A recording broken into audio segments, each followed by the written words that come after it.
We got questions that need answers. 100 men versus one gorilla, or one Will Wade versus the SEC.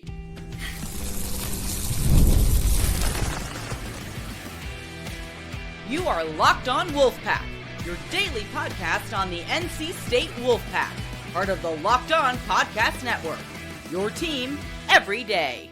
By the way, Gorilla in 5. What's up, Wolfpack Nation? Wait. You're a gorilla guy? You're a gorilla guy? There's no way. It's too many. Actually, it's not even Gorilla in 5. It's Gorilla in 1. It's going to take everything they got, and it's still ain't going to be enough. Grayson, 100 guys. Think of counting to 100, and each number you say, you think of a new person you know, right? Yeah. Not 100 me, not 100 you, just 100 random guys. There's no way you lose to that gorilla. There's no way. I don't think people know about gorillas. I don't know if people know enough about what a gorilla can do. A gorilla doesn't have the stamina to fight for that low. Think about it this way. In the wild. That's true, and I still don't think it's going to matter. When a gorilla walks a mile, it has to sleep like 10 to 14 hours afterwards. I run 1.5 miles at Run Club and then just come home like nothing happened. Again, you can't. People who train their entire lives to fight cannot fight. Like professional fighters who train to do it can't do it for but 3 minutes at a time. You telling me a gorilla is going to fight for 10 straight off 100 guys? No way. No. I'm leaving all this in, by the way. What's up, Wolfpack Nation? It's time to get locked in with Locked On. Thanks for making Locked On Wolfpack your first listen each and every day. We are free and available wherever you get your podcasts and on YouTube. Part of the Locked On Podcast Network, your team every day. Our Thursday show is brought to you by Monarch Money. Take control of your finances with Monarch Money. Use code LOCKEDONCollege at monarchmoney.com for 50% off of your first year. Only at Monarch Money. Happy Thursday to all. As always, I'm Grayson Boone, joined by former Wolfpack defensive tackle Kenton Gibbs. We will not get into further research about 100 men versus one gorilla, even though I would love to. We have to talk about one Will Wade versus potentially more teams in the SEC. We saw what happened with Mackenzie Mbako that was heavily connected to NC State, kind of got into an arms race, and he wound up at Texas A&M. Now we're in links with PJ Haggerty from Memphis, who it seems like the two frontrunners are both NC State and now Ole Miss. Spoke about that yesterday about I think Ole Miss could come into play, being that they've whiffed on a lot of players. They have a lot of money left, and if the time is right, meaning they get desperate, they could become a serious player for PJ Haggerty. Not 24 hours later, that is the exact scenario that we now find ourselves in. So PJ Haggerty is heavily invested with both NC State and Ole Miss. He's rumored to be taking a visit to Ole Miss here in the next couple days. That'll be something to keep your eye on here, likely as the weekend goes on. Then the other arms race that we're dealing with at the exact same time is James Scott. James Scott is the center from Louisville that we, quote unquote, made enter the portal. We lured him into the portal with what was likely a very strong behind offer. James Scott is now rumored to be taking a visit to Auburn. So not only are we dealing with Ole Miss, we're also dealing with Auburn after already dealing with Texas A&M. Will Wade is wasting no time getting acquainted with the SEC. Getting acquainted with the SEC. Last time I checked, that man got an SEC title under his belt. He does. Listen, you want to talk about gorilla in one? I got Will Wade in one, okay? With the guys that Will Wade truly feels like he needs, I feel like there's no expense that's going to be spared in terms of still being measured and approaching this the right way. Obviously, if the price gets out of control and it's like, hey, we've got no shot, then you've got no shot there. But if we're talking about, hey, this is within our range, this is within our depth, it makes sense to make this type of purchase, especially with revenue sharing coming in and what is very likely to be a salary cap coming into these sports coming up very soon here. If you got it, go ahead and spend it. Go ahead and do what you got to do to get the players that you want. And again, these arm races, they're not great. You obviously don't want to be in bidding wars. You know, that's obviously not the way you prefer to do it. But I got full faith in Wade and Slater and company. I have no doubt in my mind that they're going to put together. I mean, honestly, this team is already pretty good. I would say pretty good. I wouldn't say great. I wouldn't say, hey, they have no holes, no nothing that needs to be addressed. I say it's pretty good. I trust them to put together these last couple of pieces to truly take this to the next level. Yeah, I mean, we don't want to be in an arms race, but that is the way of the current world. If you want to get the top level talent, you got to do things to get the top level talent, namely flash your pockets to those that live in the SEC country. So, yeah, I mean, we saw what happened with Texas A&M. Felt like we were in really good position for Mackenzie Mbako, and then all of a sudden things went quiet, went on a couple more visits, and then, almost in the middle of the night, he's putting on maroon and white instead of red and white. It is what it is. But I agree with you on the front that I will feel confident, and I do take Will Wade in one in situations like these. I want Will Wade and Andrew Slater to be on my side when I'm getting into an arms race, because I think it's a very fascinating dynamic between us and the two SEC schools. Obviously, the two SEC schools, yeah, they probably have more money than we do that's left to play with. I could be wrong on that because NC State has been sitting on some money for, a good bit of time. But you look at Auburn, just went to the Final Four. Bruce Pearl's a menace on the recruiting trail. You come to expect that Auburn's going to put together a very tough team year after year after year. And the same thing can be said about Chris Beard to Ole Miss. They were in, the Sweet 16 or was it the Elite Eight? I can't remember, but they lost to Michigan State in a game they probably should have won, but kind of fell apart in the back end. That's another coach, very fierce, very competitive. He's going to get top-level talent. And for NC State to have to square off with both of those schools, money is going to get involved. And so I say all that to say, I do think you're going to get a true read on what the intentions are of these players. If PJ Haggerty is looking to get every penny of that $4 million, it's probably not going to be at NC State. It could be a team like Ole Miss, who, like I told you, has been whiffing on some players left and right. They're getting a little bit desperate now. And when people get desperate, they make rash decisions. And that means possibly giving out $4 million to PJ Haggerty. So if that's what he wants, he could probably get it at Ole Miss. But if he wants to come to a program that's building and has a lot of buzz around it right now, wants to play for Will Wade, wants to be involved with Andrew Slater, who has every connection you could possibly have in the world of basketball, and perhaps PJ Haggerty can look at that situation and say, if my next move is to make it to the NBA, what staff has a better chance of putting me in the best possible position to do that? And if that's the case, you could find him take a higher liking to NC State. And so you're going to watch that play out here. I don't know the exact timeline, but I would imagine by the end of next week. I think you're going to see PJ Haggerty make a move or come close to making a move by the end of next week. And on the other end, you have James Scott, who entered his name in the portal at the 11th hour. It was rumored that NC State was the one to get him to do it. But since then, we haven't really heard anything. I was listening to the Pack Pride podcast, and Corey and Miles were talking about the timeline for James Scott. And it sounds like he's still kind of wrapping up his facial surgery because he got busted up, and that's why he's wearing the mask there at the end of the season. So he's still getting that taken care of. And at the same time, he wants to go through the recruiting process, which potentially means taking a visit to Auburn or maybe some other schools that are interested in him. His recruiting process, it sounds like it hasn't quite begun yet. And so another situation where you're looking at maybe by the end of next week, you start to hear something. But I don't expect anything to happen this weekend for NC State unless it's the mystery international player that is supposedly already committed. I do believe that to be the case, but we'll leave that right there for now. This arms race, it's coming. You can smell it coming from a mile away, and Will Wade's going to have to find a way to either beat Ole Miss or Auburn, or best case scenario, both of them. The rumor mill is swirling about all these guys, about who's where and all that, and the facial surgery thing and all that. Very important and pertinent news, because there were some rumors about Scott and what he was thinking of what he was doing and all that floating around. Again, this is smokescreen season, people. This is smokescreen season. Don't get distracted. Don't get these things. Don't let these things weigh you down and boggle you down in terms of where these guys are going. I will say this, though. Whether or not guys see us as the best option financially or the best option for their NBA future, whatever the case may be, more power to all these guys and all that good stuff.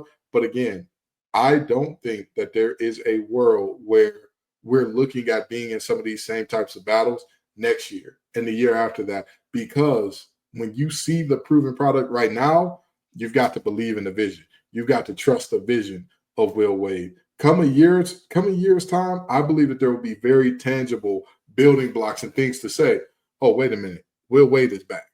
Will Wade is back. That guy that ran the SEC is back. and he is not here to play around with nobody. And guys can, it's a more clear-cut definition. Because right now, with all due respect, Grayson, I'm not sure we can say, oh, if a player goes elsewhere, it's only for the bag. Because while Will Wade has developed players and all that, it's tough to say because who from NC State as of late has gone to league? And even if Will Wade wasn't the coach, that's still the thought. Oh, who has Will Wade put in the league recently, even if he was at McNeese? So, again, these are the battles right now because you got to trust the vision. But when you get to say, trust the proven product, trust this guy I sent to the NBA, trust this guy that became a lottery pick, trust this guy that went on, that's when you truly start seeing, okay, it ain't about the money for me. I want to get the real big money. NC State's where I need to be.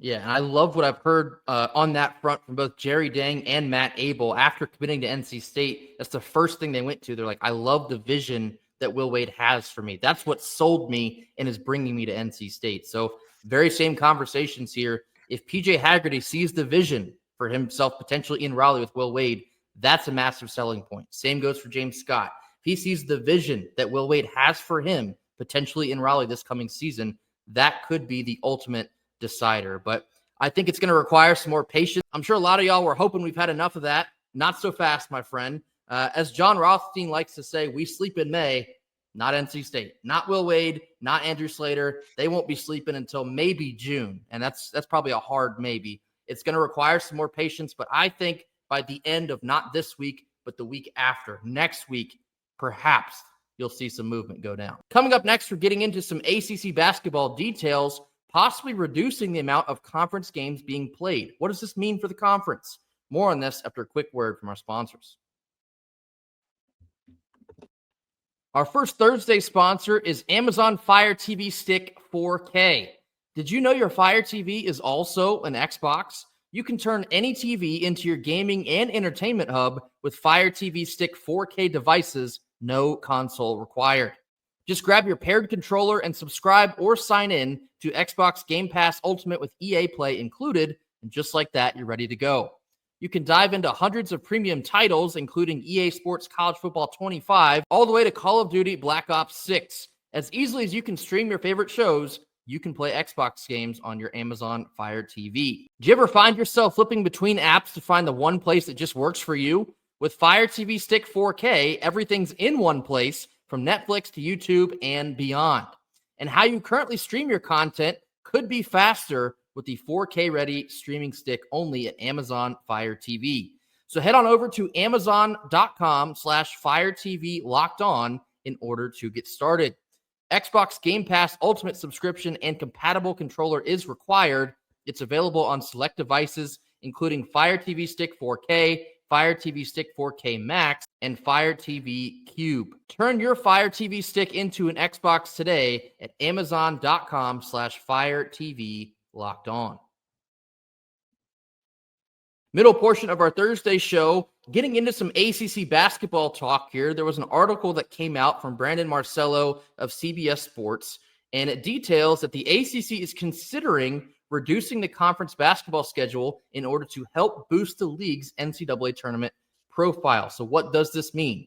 They're considering moving from 20 conference games, which is the current layout that we have, to 18 conference games. And that would present the opportunity to play two more, marquee non-conference games. So like for NC State, for example, we're already having Kansas come to Raleigh this coming season. That should be an electric environment in the Lenny. But not just Kansas, you could potentially go out and attract another big-name school to come to Raleigh, visit Will Wade, and create buzz and another really high-level non-conference opportunity to boost their NCAA resume. The other half of this conversation is also the way that the ACC scheduling would be altered. So the proposal is that you would have 18 ACC games. You'd have one game against 16 teams, and now there's 18 teams now in the conference with the addition of Cal, Stanford, and SMU.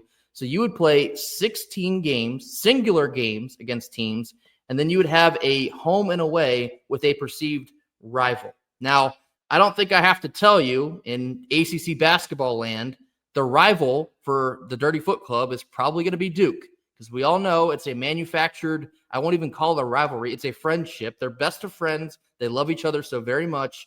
And those two are going to be grouped together. So what does that mean for NC State? Wake Forest, potentially? Clemson? I mean, I doubt it, but who will NC State then be paired up with? I guess we'll have to wait to find out. But Kenton, give me your thoughts. Will this end up helping the ACC in the long run? No, you're giving coaches the choice of what they want to do. Don't get me wrong here. The reason it was expanded in the first place was because the ACC was so strong. It was like, hey, even losing to each other is going to be a bump to your neck. The ACC has taken a hit. It has had some down periods, and now we're trying to rework this thing. Here's the problem. How many coaches are going to say, my job is on the line. I need to fudge as many wins as I can. Bring in the Island of Misfit Toys Community College. Bring in the Mississippi Delta Valley School for the Differently Able. Bring them on in here. I need them on my court right now, right? Like that's what we're going to see for some teams. And I know Will Wade's not that type of guy, and we're not headed to that type of trajectory where he's going to have to fudge wins and say, hey, we got to cook the books the best way we know how. So I'm not saying that that's going to be a problem for us as Wolfpackers, but for the ACC in general, I mean, taking away 2 conference games, some teams are going to schedule really tough. Some aren't. That's just the reality of it. You know what else I just realized? It's totally going to be us and Clemson. It has to be. Will Wade went to Clemson. That is the dynamic. Okay. All right. I'm glad I just figured that out. Yeah, I would be shocked if it's not Clemson. If it's Wake Forest, snooze fest. I've had enough of Steve Forbes. I don't know how he still has that job over there. No thanks. Give me Clemson. I want to see Clemson twice a year and kind of rub it in their face with our shiny new toy in Will Wade. But anyway, no, I'm not the biggest fan of this. I can appreciate the creativity in trying to find different ways to enhance your conference profile. But at the same time, like, I can't help but feel like it's a little bit of a sucker move. It's like, instead of doing everything we can to boost up these new, big name coaches and these big name players, we're trying to find like backdoor ways to help ourselves out. And I don't love that, because the ACC was always supposed to be one of the premier conferences in college basketball. And now, as the world is kind of changing all around us, you see the SEC and the Big Ten. The Big 12 has always been good, but even they're kind of hit or miss these days. The ACC kind of sliding down the leaderboard and now having to feel like they have to get creative to find ways to get back in. What happened to the conference I love? What happened to the sport, college basketball, that I love? It's certainly not the old days, but NC State, and we spoke a lot about this before we hired Will Wade, the focus on the conference should be getting these younger, hot name coaches like a Will Wade or a Pat Kelsey into the conference and build up your reputation that way. It's going to take some time, of course, and I guess maybe the ACC doesn't have that much time because 2030 is barreling down the pipeline, but I don't know. I don't love this move. Perhaps it creates some fun opportunities to see bigger non-conference games. I'm sure the fans wouldn't hate it if you get a team like Kansas, like maybe you get Kentucky come to Lenovo Center. That'd be a great time, unless we lose, which I don't know, but it'd be an interesting opportunity. But I love what you said there. This won't be uniform across the conference. Like Boston College, why would they go out and try and schedule Florida? They're not. They're just bring Holy Cross. Give us Holy Cross immediately. Exactly. So, like, I get the idea behind it, but like only certain schools are going to try and take advantage of this. And I'd have to imagine that only those schools will be the ones that benefit from it. So I don't really see in the long term this changing that much. I really don't think it makes that big of a difference. But on a very small, and I do like minuscule level, I can appreciate the creativity. Yeah, I agree. I mean, it's trying something, right? Like we've been saying about Jim Phillips and company for quite some time. Ref, do something. Yeah. Well, this is their something. This is what they come up with. Honestly, I like the football idea more of making the ACC championship a 4-team, mini tournament of sorts more than this, because you would still keep rivalry week intact, and you would, find a way to kind of have you would have more games that are very competitive. I think that'd be great. But even with that, I think that it would need some tweaks. So I like that idea more, but this idea, I mean, it's trying. No, I'm glad you just said that, because it reminded me of the Big Four tournament. We used to have a tournament in North Carolina way back in the 70s and 80s. It was Wake Forest, Dirty Foot Club, Duke, and NC State. Bring back a mini 4-team tournament on the basketball side. If you need a new way to generate some buzz and potentially build a resume, do little fun stuff like that. The whole state of North Carolina is going to love that. bringing back history in that type of sense, it's going to get eaten up. And if that can help you in the long run in terms of your NCAA tournament resume, I'd rather do something like that than have to go out and find big name schools to come play you or you go play them. And if you lose, then you're kind of shooting yourself in the foot anyway. Do something like the Big Four tournament. I think that would probably lean to be a better answer for what now is a problem for ACC basketball. But I don't know. We'll see where this goes. I'm not the biggest fan of trying to find loopholes into the NCAA tournament. You're either good enough or you're not. And I mean, recently the ACC has not been good enough, and that's been crazy to watch. But we do hope that with coaches like Will Wade and Pat Kelsey and some of the younger guys getting into the league, you can certainly try to repair what was broken of our ACC reputation. Coming up next, we're going to round out our Thursday show talking about the linebacker room. There's another portal linebacker that has NC State in his final 3. Is that indicative of what the NC State linebacker room looks like right now? More on this after a quick word from our sponsors. Our second Thursday sponsor is Monarch Money. You ever check your bank account and wonder where the heck did all my money go? Between dining out, shopping online, and entertainment, sometimes it's easy to lose track. That's where Monarch Money comes into play. It's your personal CFO giving you full visibility and control over your finances. Monarch Money isn't just a budgeting app, it's a complete financial command center. You can track all of your accounts, investments, and spending in just one place so you can stop managing your money and start building your wealth. Managing your money with your partner is also now smoother than ever. You can track shared and personal accounts, set goals, and stay on the same page without all of the stress. Take control of your finances with Monarch Money. Use code LOCKEDONCollege at monarchmoney.com for 50% off of your first year. That's Monarch like the butterfly, money like the money.com using code LOCKEDONCollege. That's LOCKEDONCOLLEGE, Locked On College, for half off of your first year, only at Monarch Money.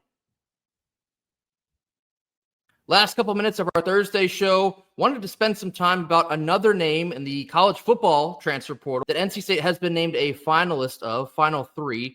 BYU linebacker Harrison Taggart has listed his final 3 schools that he is to choose from. It is California, Colorado, and NC State. And maybe I have some red-colored glasses on here, but is it that hard of a decision? I mean, Cal, who's having I don't even know what to categorize it as, a landslide of players exiting their program, they feel like they're in a free fall. I did see that Kendrick Raphael actually committed to Cal, which makes a world of sense because they literally did not have a running back on the roster. So shout out to Kendrick. I hope he excels out there in the Bay. But I mean, Colorado, I get it. It's Deion Sanders. It's the new program. I understand why that would be a name that you're interested in, but NC State is clear-cut the best option, in my opinion, for Harrison Taggart. But that brings me to a bigger point here. We keep seeing NC State either grab linebackers or they're connected to linebackers. Kenton, do you think that's a bigger indictment of how the younger linebackers already in the program are progressing? So, like, for example, I have not heard a word about Elijah Groves. Does that mean the younger guys are not rising to the occasion, or we're just trying to keep capitalizing on some of the talent? Let's say, for kicks and giggles, right? And I do agree that there has been a good modicum of silence surrounding Elijah, but I still believe that he's a baller and he's going to do what he needs to do here. But let's just say, for kicks and giggles, he's so good, he's going to be a Heisman candidate next year, if healthy. And Sean Brown is so good, he's going to be a Heisman candidate next year, if healthy. What does the rest of the linebacker room look like? Mm-hmm. You see what I'm saying? Like, it's not even about, hey, I think certain guys aren't progressing or taking steps forward or whatever the case may be. I think this is more so a situation of coming into the year. Even with Kamal Bonner, we were going to be in a very similar situation to what we were in last year, to where we're stable at the top, but one injury, where one guy getting hit the wrong way, falling the wrong way away from our linebacker room being in shambles, you better reach for some linebackers if that's the case, because this is a violent game. And guess what position is probably the most violent of those? That linebacker. So, you're looking at this situation and saying, yes, NC State is reaching for a lot of linebackers, but damn it, we ought to. We just had a good one leave. We ought to be reaching for linebackers. And again, I don't think that's an indictment of anybody that we have in the program. I just think that it's knowing what we already were. I wouldn't say that this lowers my expectations for the linebacker core, because there were no expectations for the linebacking core coming in for the most part. beyond that first line, I was already looking at them like, yeah, we better keep them boys healthy. Get your Normatex ready, get your game ready, get your scrapers, get your Tiger Balm, get all of it ready because we're going to need it. Yeah, I don't think my expectations have really changed at all, kind of like what you're just saying there. But when you do have Kamal Bonner exit the program into the portal, we've seen that Sterling Dixon had what looked like a shoulder surgery of some sort. Again, we don't have the timeline for him, but if he can't play immediately, then that obviously feels like a big loss. Caden Fordham is rehabbing that torn ACL. How soon will he be able to be ready? I don't think anyone has a definite answer on that either. I think it's expected that he'll be ready over the summer, but that's that's a very quick turnaround. So forgive me for being a little bit hesitant there. Certainly hope that is the case because it will go a long way. But when you have some injuries, you have what you would hope to be one of your top guys leave into the portal, and you're still not hearing anything from names like Elijah Groves or Kelvon McBride, or I've heard some stuff about AJ Richardson, who's already a transfer, but I don't know. It makes me a little bit concerned that having to go out and find so many different linebackers that maybe there's a bigger reason behind that. But I know we picked up Kenny Soares from Northwestern. You have Trey Thomas from Temple, who kind of plays the bandit. We just picked up a Data Ray from Texas Tech as well. So there's a lot of new names kind of being cycled into the program in a very short amount of time. I don't know. I think the umbrella idea is that it's going to be a process. It's going to be very much a week-to-week type of thing when you're looking at the linebacking room and more than likely the defense as a whole. When you factor in Harrison Taggart into this equation potentially, it looks like another guy that could potentially come here and play right away. We have a lot of snaps, obviously, for sale. We have injuries to deal with. We have guys leaving the program, and we need somebody that can come and contribute right away, I guess, in case Caden Fordham cannot go immediately. So that will be a name to keep an eye on. BYU linebacker Harrison Taggart. If he does come to NC State, wouldn't surprise me at all if you see him day one. Yeah, I agree. I mean, he'd be a really good pickup, high motor guy. Definitely a guy that can come downhill and lay some lumber. We could always use that in our linebacking room. That will do it for us here on Thursday. As always, thank you all so much for joining us. Be sure to hit that like button. Drop your comments in the comment box. Give us your thoughts on Will Wade potentially getting into 2 more arms races, one with Ole Miss and one with Auburn. Can he win one? Can he win both? Will he come out with anything?